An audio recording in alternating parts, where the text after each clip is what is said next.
تو جمائی لینے سے آپ جو ہے نا، یہ جتنے بھی میرے بھائی ہیں، یہ حکم ہے نبی صلی اللہ علیہ وسلم کا کہ جمائی جو ہے نا، یہ جو سواباشی ہم بولتے ہیں پنجابی میں، تو آپ نے اس سے منع فرمایا، اس کو آپ اپنی طاقت کے مطابق روکیں، ورنہ اس سے بھی آپ نے فرمایا شیطان داخل ہو جاتا ہے۔ جب بھی یہ ذکر ہوگا نا شیطان کا، تو اس سے شیطان سے مراد ابلیس نہیں ہوتا، اس کی ذریت ہوتی ہے، اس کے جن ہوتے ہیں، کیونکہ شیطان کی اولاد جو ہے نا وہ جنوں میں سے ہے نا، تو اس لیے یہ ان باتوں سے بھی ہمیں آگاہ ہونا چاہیے۔ اعوذ باللہ من الشیطان الرجیم، بسم اللہ الرحمن الرحیم۔ وَإِن يَمْسَسْكَ اللَّهُ بِضُرٍّ فَلَا كَاشِفَ لَهُ إِلَّا هُوَ وَإِن يُرِدْكَ بِخَيْرٍ فَلَا رَادَّ لِفَضْلِهِ يُصِيبُ بِهِ مَن يَشَاءُ مِنْ عِبَادِهِ وَهُوَ الْغَفُورُ الرَّحِيمُ۔ دوسرے معاملات تو ہمیں ہے، اب کرونا آیا تو ہم نے اس کی آگاہی کے لیے بڑے بڑے پروگرام کر دیے، ٹھیک ہے، تو جو آپ صلی اللہ علیہ وسلم کی بتائی ہوئی باتیں ہیں نا، ان پر بھی ہمیں غور کرنا چاہیے، پھر ہمیں یہ ان ساری چیزوں سے بچاتا ہے۔ یہ ساری چیزیں جیسے آپ نے فرمایا کہ تم بستر پر جب جاؤ بستروں کو جھاڑ لیا کرو، اس میں بڑا بہت راز ہے۔ آپ نے فرمایا تم نہیں جانتے کون ہوتا ہے وہاں پہ، ٹھیک، تو کسی ضرورت کے تحت بھی آپ اٹھیں، بستر پر جائیں، رات کو سوئے ہوئے ہیں، کوئی آپ کو حاجت ہے، وہاں سے فارغ ہو کر دوبارہ بھی آئیں تو آپ اپنے بستر پر ہاتھ ماریں، یہ حکم ہے رسول اللہ صلی اللہ علیہ وسلم کا۔ اپنی آگ کو بجھا کر سویا کریں، آگ کو جلتا نہ رہنے دیا کریں، اپنے برتنوں کو ڈھانپ لیا کریں، کچھ نہیں ملتا تو ایک تنکا ہی بسم اللہ پڑھ کے رکھ دیں، کھانے پینے کی چیزوں کو ڈھانپ کے رکھیں، برتن کو دھو کر، یہ سب شیاطین جنات سے تعلق ہے ان چیزوں کا، حدیثوں میں جو ہے نا، تو وہ تو تجربات سے پتہ چلا کہ اس بات سے نبی صلی اللہ علیہ وسلم نے جو روکا، اس میں یہ مسئلہ ہے، اس میں یہ مسئلہ ہے۔ ہم تو ہر بات میں، دنیاوی بات میں نہیں لاجک مانتے ہیں، دین کے معاملے میں بات جو زیادہ بیچارہ دو چار لفظ اس کو آ جاتے ہیں انگریزی کے، تو وہ کہتے ہیں لاجک کیا ہے اس میں؟ تیری بدبختی ہے کہ نبی کی بات پر لاجک مانگتا ہے، تیرا ایمان لانے کا مقصد کیا ہے؟ سمعنا واطعنا، ہاں یہ دلیل مانگ سکتے ہو، کہہ سکتے ہو یہ حوالہ ہے کوئی، لیکن لاجک جو ہے نا یہ نہیں ہے۔ تو اس لیے میرے بھائی، اللہ کے نبی صلی اللہ علیہ وسلم ہمیں ان چیزوں سے بچانے کے لیے آئے ہیں۔ شیطان کا تعارف بھی کرایا نبی صلی اللہ علیہ وسلم نے، اس سے بچنے کے طریقے بھی بتائے رسول اللہ صلی اللہ علیہ وسلم نے۔ ہماری بد نصیبی ہے کہ ہم نے ان چیزوں کو لیا ہی نہیں، نہ ہمیں پتہ ہے غسل کیسے کرنا ہے، نہ ہمیں پتہ ہے وضو کیسے کرنا ہے۔ میں آپ کو صحیح کہتا ہوں، کچھ ایسی چیزیں وضو میں ہم نے شامل کی ہوئی ہیں جو سنت سے ثابت ہی نہیں۔ وضو دین ہے، دین کی بات ہے جو نبی پر اترا۔ جبرائیل نے آپ صلی اللہ علیہ وسلم کو وضو سکھایا، جتنا سکھایا اس سے نہ کم نہ زیادہ، جو کرے گا وہ برباد ہو جائے گا، اس کا وہ عمل ضائع ہو جائے گا۔ ایک ہے بھولے سے اس نے کچھ کر دیا، کم سے کم ایک بار ہاتھ دھونا، زیادہ سے زیادہ 3 بار، اگر اس سے زیادہ دھو گے تو تمہارا وضو باطل ہو جائے گا۔ ایک بیمار ہے، بعض لوگوں کو وسوسہ ہوتا ہے پانی ضائع کرنے کا، بعض لوگ بیٹھے، عورتیں مرد جو ہیں جن کو یہ تکلیف ہوتی ہے، شیطان ان کے دل میں ڈالتا رہتا ہے کہ نہیں ابھی تمہارا یہ خشک ہے، ابھی صحیح طریقے سے پاک نہیں ہوئے، وہ سارا 2-3 گھنٹے ٹینکی مسجد کی خالی ہو جاتی ہے۔ ایسا ہے نا، اس کا علاج بتایا نبی صلی اللہ علیہ وسلم۔ آپ نے فرمایا جب تم دیکھو تو میں یہ وضو میں وسوسے ڈال رہا ہے، تم پڑھ لو اعوذ باللہ من الہام، اس جن کا، اس شیطان کا نام بتایا رسول اللہ صلی اللہ علیہ وسلم۔ اعوذ باللہ من الہام مشکل ہے، سنا کبھی؟ سنانے والوں کو بھی نہیں پتا، کیونکہ انہوں نے تو حلووں کے اوپر رکھا نا زور کہ مجھے کیا ملے گا، تیرا بیڑا گرک ہوتا تو ہونے دو۔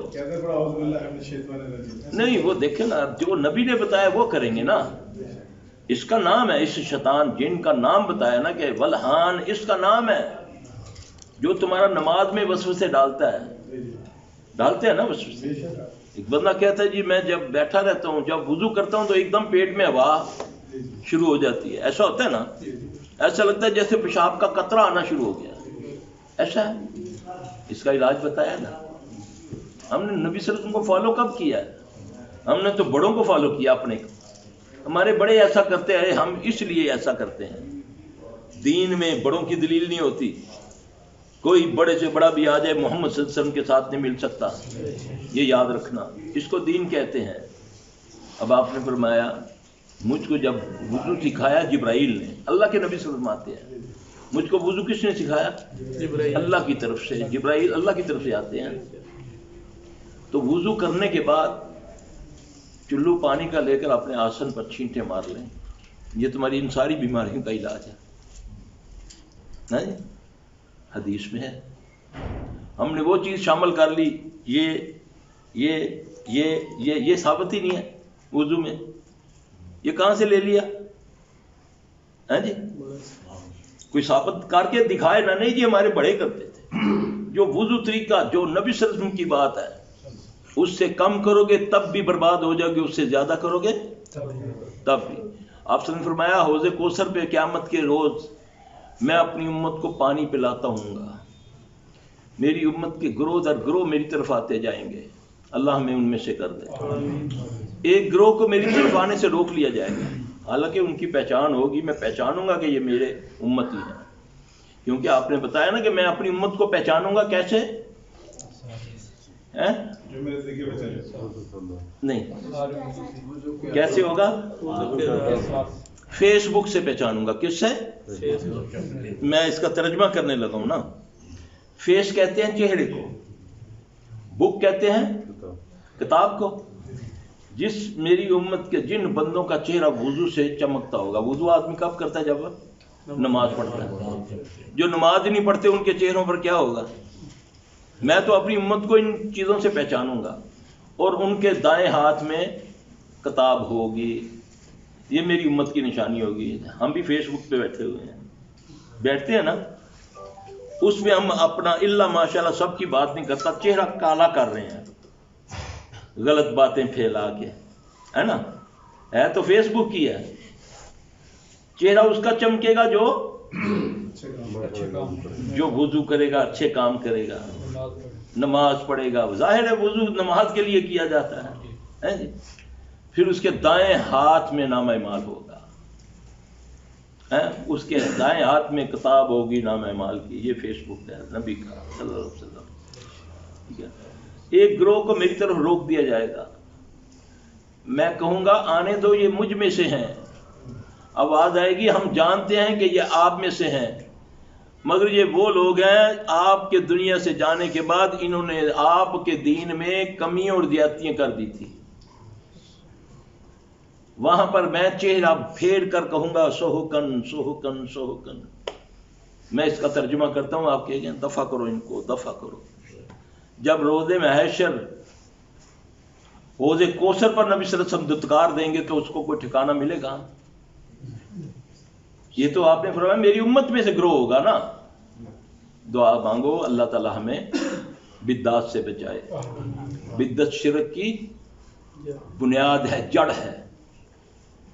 اللہ کے نبی صلی اللہ علیہ وسلم نے فرمایا نا، پوچھا یا رسول اللہ صلی اللہ علیہ وسلم آپ سوموار کا اور جمعرات کا روزہ کیوں رکھتے ہیں؟ آپ رکھتے تھے نا جی۔ آپ نے فرمایا سوموار کو میں پیدا ہوا اس لیے، جمعرات کو میں اس لیے روزہ رکھتا ہوں کہ ہر جمعرات کو ہر بندے کے اعمال اللہ کے آگے پیش کیے جاتے ہیں، تو میں چاہتا ہوں کہ جب میرے عمل اللہ کو پیش کیے جائیں تو میں روزے سے ہوں، اور تمہیں شبرات پہ لگا دیا، حالانکہ اس کا کوئی کنسپٹ ہی نہیں ہے اسلام کے اندر، کوئی قرآن حدیث میں یہ لفظ ہی نہیں ہے۔ شب میں نے فارسی میں راحت ہے جی، یہ فارسی کا لفظ ہے جی، راحت، رائٹ۔ اچھا، آپ صلی اللہ علیہ وسلم نے فرمایا ہر جمعرات کو اعمال پیش کیے جاتے ہیں، یہاں کیا بتایا؟ کہ شبرات کو اعمال پیش کیے جاتے ہیں. آپ نے فرمایا ہر جمعرات کو، آپ نے فرمایا ہر روز پہلے آسمان پر اللہ تبارک تعالیٰ آتے ہیں، ہر روز. وہ منادی کرنے والے کو کہتے ہیں بنیادی اعلان کر دو، کوئی ہے ذلیل عزت لینے والا، کوئی ہے بیمار شفا لینے والا، ہے بے اولاد کوئی اولاد لینے والا. روزانہ روزانہ